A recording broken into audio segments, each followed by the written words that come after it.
Cerita kali ini bisa dibilang adalah salah satu akibat mengerikan dari sosial media. Sedikit info ya, di dalam sosial media itu kan ada indikator yang namanya followers, subscribers, likes, viewers, engagement, dan lain sebagainya. Nah, semua indikator tadi, mau lo akui atau tidak, itu manis banget men rasanya. Sampai-sampai untuk beberapa orang, mereka itu jadi ketagihan dengan indikator tadi. Kalau sekiranya jumlah likes atau followersnya tidak mencapai ekspektasinya, mereka jadinya sakau. Nah, kalau orang udah sakau itu rela melakukan apa aja. Pada kisah nyata mengerikan kali ini, secara singkatnya ada seorang wanita yang diduga besar haus dengan perhatian yang dia dapat di sosial media. Saking hausnya dengan perhatian, dia rela memotong kakinya sendiri. Tapi sebelum kita masuk ke detail kisah nyata mengerikan kali ini ya, hai semua, nama gue Ewing dan jangan lupa untuk subscribe terus juga nyalain notifikasinya, lalu sebarkan video ini ke semua teman-teman lo yang sekiranya suka cerita-cerita mengerikan berdasarkan kisah nyata. Kalau udah siap, langsung aja kita mulai kisah nyata mengerikan untuk episode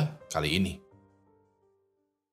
Pada tahun 2014 kemarin, ada seorang wanita yang bernama Kelly Ronahan. Kelly berasal dari kota Kelowna, Kanada, dan diketahui dia memiliki saudara kembar yang bernama Gina. Sejak kecil, Kelly berkarir di dunia balet, dan karena dia udah lama menekuni dunia balet, dia pun menjadi pebalet profesional sekaligus juga instruktur di sebuah sekolah balet. Nah, jujur ya, gue nggak punya banyak informasi mengenai latar belakang atau masa kecilnya Kelly. Untuk umurnya Kelly aja, gue nggak begitu dapat info pastinya. Ada yang bilang Kelly ini berumur sekitaran 20-30 tahunan pas tahun 2014 kemarin. Nah, gue juga nggak punya banyak info mengenai latar belakangnya Kelly dikarenakan ceritanya Kelly ini agak beda cuy. Biasanya kalau kasus kriminal itu kelihatan banget lah tanggal persisnya kejadian, bahkan juga kehidupan masa lalu dari si pelaku itu digali. Kalau Kelly ini beda cuy. Cerita Kelly ini bisa dibilang adalah bersumber dari forum Reddit atau 4chan yang awalnya itu cerita biasa aja, tapi makin lama makin aneh. Karena yang pertama adalah pada tahun 2014 kemarin, Kelly tiba-tiba aja nggak sehat dan dirawat di rumah sakit. Ketika dokter memeriksa Kelly, hasilnya adalah dokter menemukan kalau Kelly ini terkena penyakit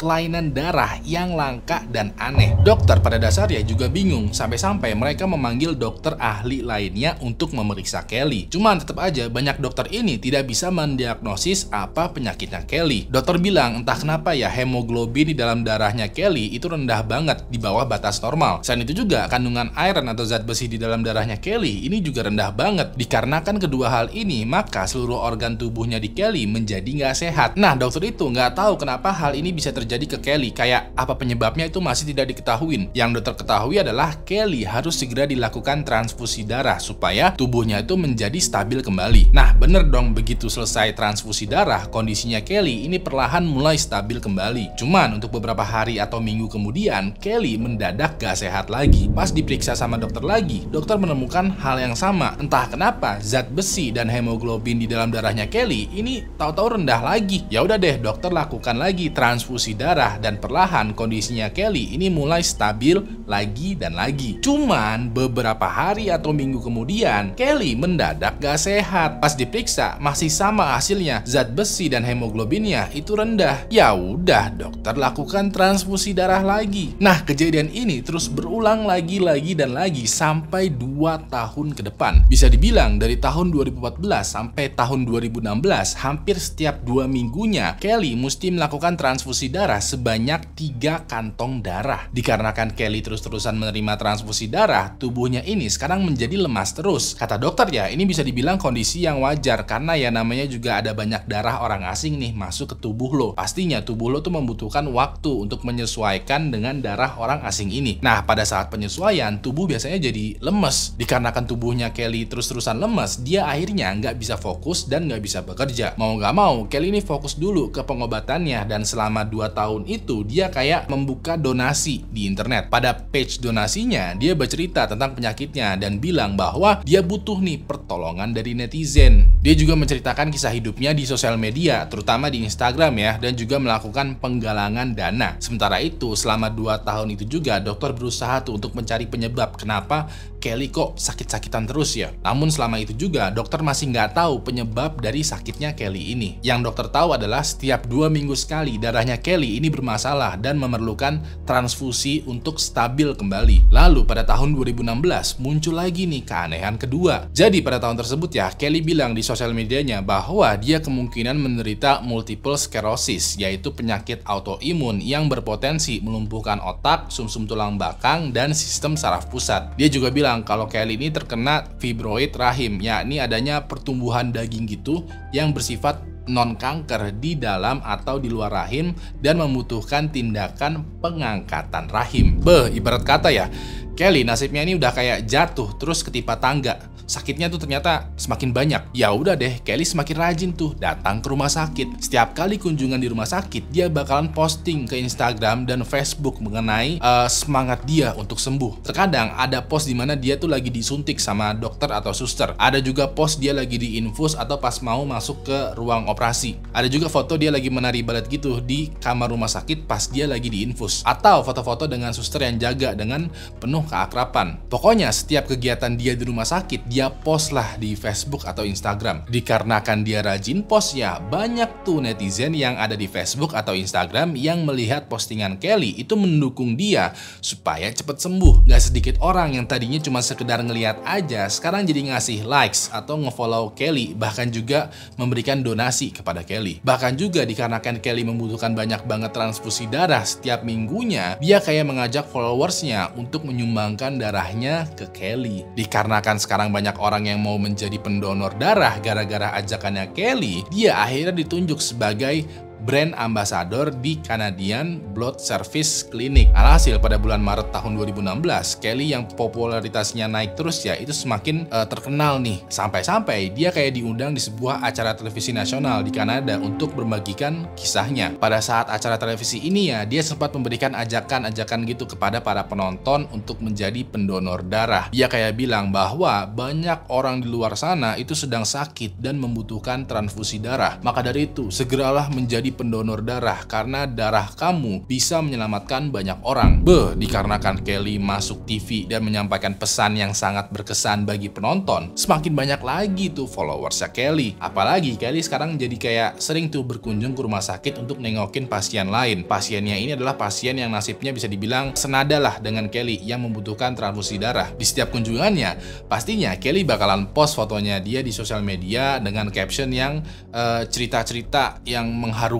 Di setiap postnya juga, Kelly pastinya mendapatkan banyak jumlah likes dan orang-orang yang berkomentar positif. Bisa dibilang ya, pada momen ini, Kelly yang tadinya adalah seorang pasien yang lagi sakit, sekarang menjadi pasien dan juga influencer yang punya banyak followers. Di saat yang bersamaan juga, muncul keanehan ketiga nih, yang bisa dibilang adalah sebuah plot twist. Jadi ternyata Kelly itu tidak sepenuhnya sakit. Awalnya dugaan ini muncul dari sebuah situs yang bernama lowcow.farm. Lowcow.farm, buat yang belum tahu, adalah semacam forum yang bentukannya mirip seperti 4chan, tapi isinya adalah orang-orang yang anonim yang suka banget menjelek-jelekan orang lain. Bisa dibilang ini adalah forum di mana lu tuh saling berbagi rumor, gosip, ngegibahin orang tanpa perlu khawatir kalau identitas lo tuh bakalan terbongkar, karena semua orang yang ada di sini sifatnya tuh anonim dan tidak diketahui. Nah, awalnya Kelly kan kayak diduga memalsukan penyakitnya. Awalnya ini masih sekedar dugaan nih. Namun semakin diskusi di forum Lowcow ini mengalir, maka semakin ada benarnya juga dugaan ini. Ada user yang bilang kalau Kelly itu sengaja menyuntikkan serum atau zat tertentu untuk menginduksi anemia, sehingga hemoglobinnya itu terus menurun. Selain itu juga ada user yang bilang kalau Kelly yang katanya punya penyakit multiple sclerosis atau fibroid rahim itu tidak terbukti benar. Komentar ini diperkuat karena tidak ada catatan medis yang bilang kalau Kelly ini punya penyakit tersebut. So bisa dibilang ya, penyakit misterius yang ada di tubuhnya Kelly diduga besar diakibatkan oleh Kelly sendiri. Selain itu juga ada salah satu user forum yang kenal dengan kembarannya Kelly yang bernama Gina. Pas user random ini ngobrol dengan Gina, Gina tidak bisa tuh mengkonfirmasi penyakitnya Kelly. Gina bilang bahwa Gina nggak tahu apa-apa tuh soal penyakitnya Kelly. Cuman Gina bercerita bahwa Kelly ini adalah tipikal orang yang pengen banget mendapatkan banyak perhatian dan kasih sayang. Nah, dugaan bahwa Kelly ini berpura-pura sakit itu juga semakin diperkuat ketika pada bulan Juli tahun 2016, Kelly ini tiba-tiba aja masuk ke IGD rumah sakit dikarenakan kejang-kejang. Pas dokter memeriksa Kelly, dokter bilang kalau kejang-kejangnya Kelly ini 100% dibuat-buat. alias kejang-kejang palsu. Dikarenakan Kelly memalsukan kejang-kejangnya dan menurut dokter Kelly itu sehat-sehat aja, ya udah deh rumah sakit kayak memulangkan Kelly. Pas Kelly dipulangkan, Kelly ngepost tuh di Instagram, ngebuat statement yang bilang kalau dokter itu kayak berkonspirasi gitu untuk tidak menyembuhkan Kelly. Dari berbagai macam dugaan dan juga kejadian ini, terjadilah debat panas di antara Kelly dan juga followersnya. Banyak followers Kelly yang tadinya support, sekarang malah melawan Kelly karena ya mereka merasa ditipu. Banyak yang bilang kalau Kelly itu pura-pura sakit atau sengaja ngebuat dirinya sakit supaya mendapatkan perhatian, likes, followers, dan juga donasi dari netizen. Namun di satu sisi lain, ada followersnya Kelly yang masih support ke Kelly karena ya mereka merasa kalau Kelly itu beneran sakit. Bisa dibilang followersnya Kelly ini kayak menjadi dua kubu nih. Dikarenakan Kelly diserang banyak netizen ya udah deh dia memutuskan untuk libur dulu dari sosmed. Dia bercerita bahwa daripada dia fokus adu debat dengan netizen, mendingan dia fokus dulu tuh ke penyembuhannya. Ya udah deh, Kelly yang tadinya aktif banget di sosial media sekarang menjadi menurun nih intensitasnya. Lalu pada tahun 2017, Kelly muncul lagi ke permukaan sosial media bersamaan dengan keanehan keempat. Pada saat itu di dalam postnya dia bercerita bahwa dia sedang mengalami sakit parah. Waktu itu dia bilang kalau dia mengalami radang perut, sepsis, dan mengalami gangguan makan anoreksia. Dia juga bilang port suntikan di tubuhnya itu terkena infeksi karena udah 3 tahun tidak diganti. Port suntikan buat yang belum tahu itu adalah semacam lubang gitu yang ada di tubuh yang gunanya mirip seperti lubang infus. Jadinya kalau lo mau disuntik, lo nggak perlu jarumnya tuh disuntikan ke dalam pembuluh darah lo. Nanti ya suntikannya itu kayak masuk ke dalam port tubuh lo dan obatnya itu langsung menyebar. Nah, Kelly kan dia lagi sakit parah nih. Ya udah deh dia dibawa ke rumah sakit. Kelly waktu itu diganti tuh port suntikannya dan dicoba disembuhkan lagi infeksi dan rasa sakitnya. Awalnya Kelly perlahan sembuh nih dan ya udah deh dipulangkan lagi oleh pihak rumah sakit. Cuman beberapa hari kemudian port suntikannya ini tiba-tiba aja infeksi lagi dan mau nggak mau dia mesti dilarikan ke rumah sakit. Nah, pas yang kedua ini rumah sakit itu kayak merawat inap Kelly selama 3 minggu untuk observasi lebih lanjut. Setelah 3 minggu, Kelly sembuh total nih dan diperbolehkan untuk pulang ke rumah. Lalu pada bulan April tahun 2017, Kelly karena entah alasan apa ya masuk lagi ke rumah sakit dan sekarang muncul deh keanehan yang kelima. Pada saat kunjungan ke rumah sakit ini, dokter diam-diam tuh ngetes darahnya Kelly dan dari hasil tesnya menunjukkan bahwa ternyata darahnya Kelly itu baik-baik aja. Somehow zat besi dan juga hemoglobin yang ada di dalam darahnya Kelly itu normal. Padahal ya selama 2-3 tahun terakhir semua orang tahu kalau darahnya Kelly itu nggak normal. Kok sekarang tiba-tiba aja jadi normal ya? Kelly yang mendapati tes ini anehnya adalah nggak terima. Kelly kayak nggak senang gitu kalau darahnya tuh normal. Kelly kayak nggak terima kalau dirinya tuh sembuh normal dan baik-baik aja. Nah, karena Kelly baik-baik aja, dokter nggak mau tuh melakukan transfusi darah ke Kelly. Pas tahu hal ini ya, Kelly bete banget dong. Di dalam postingan Instagramnya, Kelly kayak ngomel-ngomel gitulah, kayak bilang kayak, cuy ini gua tuh sakit cuy. Kayak lu pikir gua adalah vampir apa yang ketagihan sama darah. Kayak wah ngomel-ngomel gitulah. Dokter itu lebih percaya dengan hasil tes daripada omelannya Kelly. Ya dokternya kayak cuma bisa diem aja, kayak lu ngapain ngomel-ngomel. Kayak dokternya nggak bisa bertindak banyak juga. Dokter lalu menyarankan supaya mungkin sebaiknya Kelly melakukan tes darah untuk yang kedua kalinya di tempat lain. Ya udah deh, karena bete ya, Kelly keluar dari rumah sakit. Beberapa hari kemudian, Kelly datang lagi ke rumah sakit dan diperiksa. Dan bener dong, darahnya Kelly kembali menjadi tidak normal. Ya karena darahnya menjadi tidak normal, ya udah deh Kelly mau nggak mau dilakukan transfusi darah, perawatan lagi. Pas itu ya dalam satu postingan yang ada di Instagram, Kelly bercerita bahwa dia semakin yakin kalau dokter yang ada di rumah sakit itu kayak berkonspirasi nih ya untuk tidak menyembuhkan Kelly. Selama setahun lagi tuh Kelly melakukan banyak transfusi darah. Lalu pada April tahun 2018, Kelly posting lagi nih di sosial media yang menurut gua ini adalah keanehan yang keberapa ya? Gue nggak ngitung cuy, udah banyak banget lah keanehan di dalam cerita ini. Jadi pada saat postingan ini ya, Kelly bercerita bahwa dokternya bilang kalau penyakit darahnya Kelly ini udah nggak ada. Darahnya Kelly somehow ajaibnya itu kembali normal. Dikarenakan darahnya normal, Kelly tidak perlu lakukan lagi tuh pengobatan, treatment secara rutin. Dan ya udah deh, port suntikan di tubuhnya ini dilepas dong. Dengan hal ini juga dokter menyatakan kalau Kelly itu udah sembuh total nih, udah normal. Tapi yang anehnya nih ya, beberapa hari setelah Kelly dinyatakan sembuh, dia ngepost lagi kalau tangan dan kakinya itu bengkak. Pas follower nanya, Kelly cerita bahwa di tangan dan dokternya itu kayak ada semacam pembuluh darah yang bocor. Ya udah deh, karena Kelly merasa sakit lagi, balik lagi dia ke rumah sakit. Dan untuk beberapa bulan ke depan, dia bolak-balik rumah sakit tuh untuk diperiksa badannya. Dokter pun juga untuk penyakit yang kedua ini tidak mengetahui penyakitnya tuh penyebabnya apa. Yang jelas, Kelly entah bagaimana atau sebabnya sekarang itu sakit lagi. Lalu di sekitaran bulan Agustus tahun 2017, Kelly bercerita bahwa dokter bilang kalau Kelly ini kayak mengidap suatu penyakit autoimun yang namanya tuh penyakit ektima atau sejenis infeksi di kulit. Sampai di sini masih belum diketahui lah penyakitnya apa. Itu masih juga dugaan lah. Yang jelas penyakitnya semakin lama semakin parah. Kakinya Kelly yang tadinya cuma sekedar bengkak aja, sekarang itu muncul kayak bintik-bintik, kayak luka koreng gitu. Dokter ingin menyembuhkan Kelly dengan cara memberikan antibiotik sekaligus juga perban di kakinya Kelly. Tapi Kelly sendiri malah ngebuka perbannya dan mengorek-ngorek lukanya. Nah, namanya juga koreng ya. Kalau lo kopek-kopekin itu bakalan nggak sembuh, men. Apalagi tipe penyakitnya adalah infeksi. Yang ada korengnya Kelly yang tadinya cuma di satu titik, sekarang itu menyebar ke seluruh kakinya. Dokter ini udah menduga kuat, udah yakin nih kalau luka koreng yang di kakinya Kelly itu akibat Kelly-nya sendiri. Sehingga dokter pun agak setengah hati gitu ya menyembuhkan Kelly, karena ya ngapain gue sembuhin orang penyebabnya adalah lo sendiri gitu. Karena luka korengnya Kelly semakin lama semakin menyebar, seluruh kakinya Kelly itu sekarang jadi penuh koreng nih. Dokter pun mau nggak mau melakukan skin graft atau cangkok kulit di kakinya Kelly. Tapi lagi-lagi dia ngebandel. Dia malah ngebuka cangkok kulitnya dan jadinya itu gak sembuh-sembuh, jadi kulitnya malah kebuka. Dokter bersikeras dong. Mereka bilang kalau lo ngebuka lagi nih ya cangkok kulitnya, lo nggak bisa disembuhin loh.